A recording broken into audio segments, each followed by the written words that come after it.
Bonjour, mon nom c'est Ilian Agou, je suis responsable technique avant-vente Radware et dans cette courte vidéo, je vais vous montrer la protection en WebDDoS dans le portail cloud de Radware.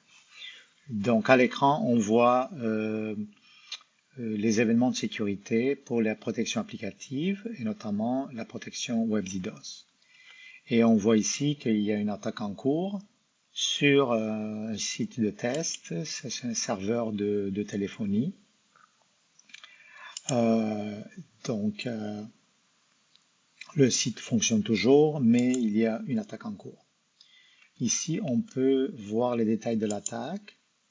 À gauche, on va voir le sommaire, au milieu la détection et à droite la mitigation.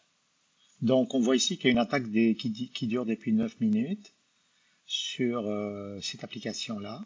C'est une attaque de type HTTPS.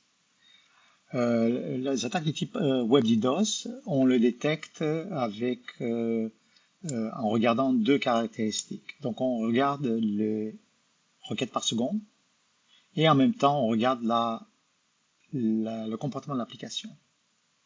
Donc on va comparer ces deux données par rapport aux valeurs vues en temps 2P.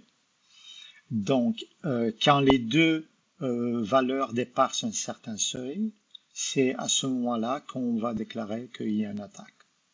Par exemple, s'il y a un taux haut de requêtes par seconde, mais que le comportement de l'application, c'est-à-dire les paramètres HTTP, sont les mêmes qu'en temps de P, il n'y a pas d'attaque.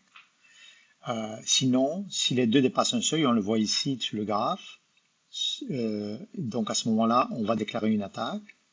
Et on va passer à la mode mitigation et on voit ici à droite la mitigation. Dans la mitigation, elle se repose sur les paramètres HTTP vus et peut y avoir jusqu'à 40 paramètres, ce qui permet d'avoir un très faible taux de faux positifs.